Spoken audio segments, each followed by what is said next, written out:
even all the other actors in the movie give like really good performances, and Drew Goddard manages to give them all a moment to shine. And Dakota Johnson is an actress who I'm not particularly a huge fan of. I think she was one of the aspects of the Suspiria remake I wasn't particularly fond of. In this film, I think she was actually quite good. I think the writing and the directing actually was a huge benefit, huge benefit to her. So I think in that sense, with the right material and the right director kind of guiding her, I think she can give a really good performance. Lewis Pullman, who plays Miles Miller, he's also great in this movie as well. I'm saying great a lot, like all of them are great, but him in particular, he was really good.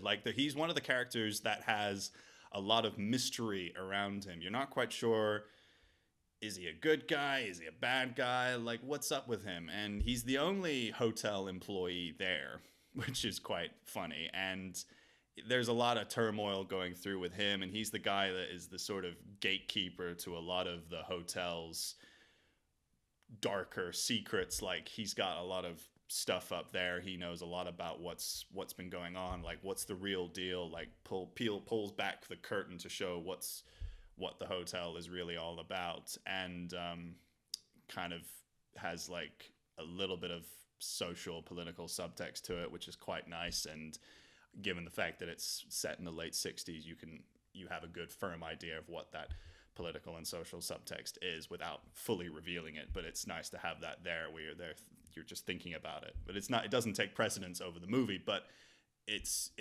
quite interesting having that sort of aspect in the movie. And he was great. I look forward to seeing him in other movies. Cynthia Erivo, who plays Darlene Sweet, this singer who is, stuck in a place where she's not moving forward in her career. There's a little bit of a flashback to her character with Xavier Dolan's character where, she's being kind of, not given a good run. And she has a really good scene with Jeff Bridges, and they have a really good chemistry together. They work very well together. I think that pairing was quite nice, and hats off to Drew Goddard for making those characters really work. And you get to learn a little bit more about them, and the development comes really naturally, and they play off each other really well.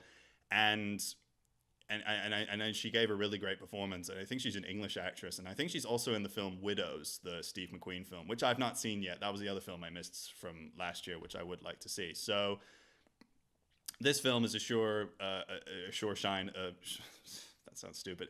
This film is a really good example of her talents. And as well as Lewis Pullman, I look forward to seeing her in a lot of other films as well.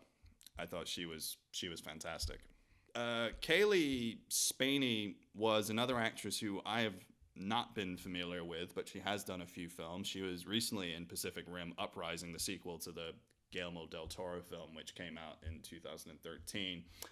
I did not see that film either, but it was written and directed by Stephen S. D. Knight, who I think also is part of that Joss Whedon writers room from Angel, and I think maybe he did Buffy as well. But he was in that kind of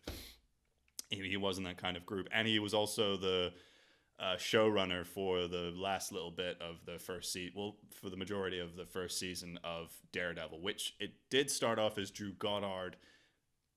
Starting off like Drew Goddard was the showrunner on that show. He also created it. He wrote the first 2 episodes, but I think he had other things going on that he went off to do that. So he wasn't part of Daredevil after that. But I think he was doing like a Sinister Six movie, which never happened, and then a few other things which haven't stepped into the light. But I hope Drew Goddard gets to do other movies despite this film not having a huge box office success, which is a shame. But anyway, back to Kaylee Spaney, and she was really good for someone who I've never seen before in another movie. She does a really good job and manages to hold her own against big actors like Jeff Bridges and Chris Hemsworth and Dakota Johnson and John Hamm. And she's on the same level as Chris Hemsworth. Like, she's also quite creepy and unpredictable as well, and just a little bit there's something dark about that storyline that just makes you,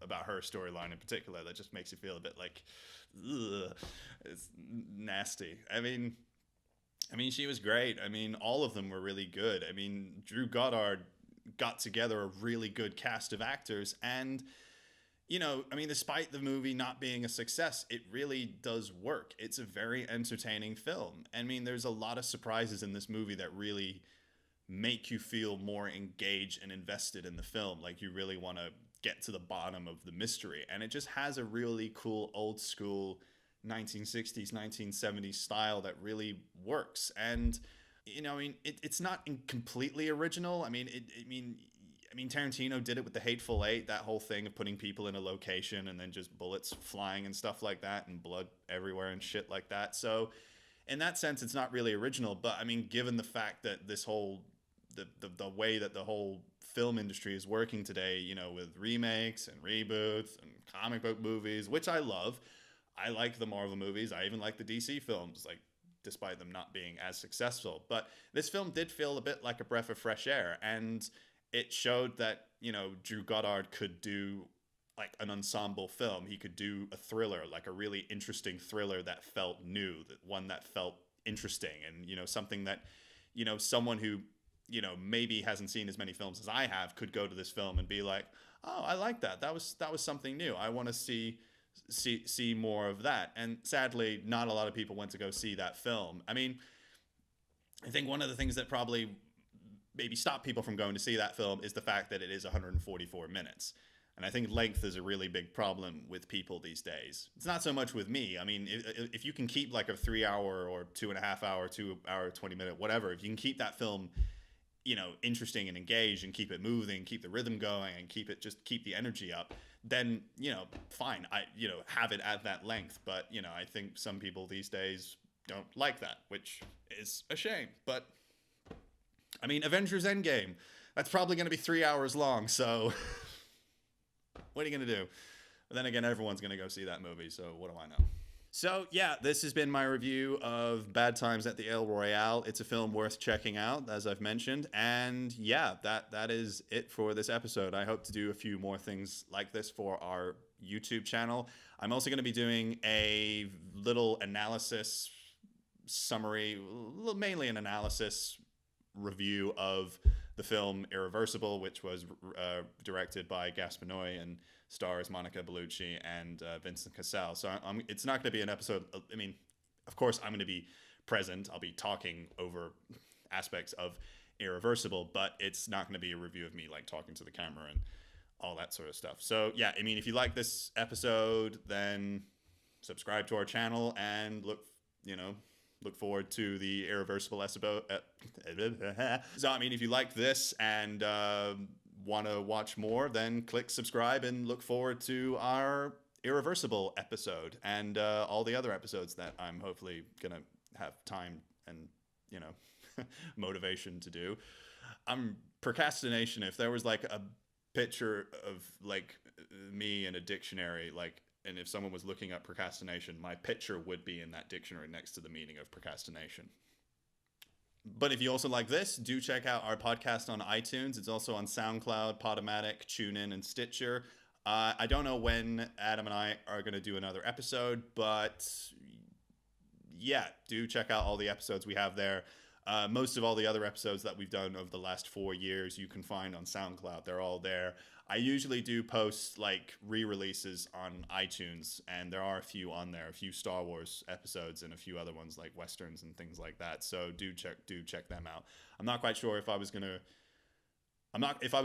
re-release a new episode now. I'm not quite sure which one that would be. I'd have to look and see which one would be fun for audiences to watch. But yeah, do check out the podcast, do subscribe to the podcast, and if you feel like leaving us a review, please do that. And if you want to leave a review for us on this channel, just leave them in the comments section below.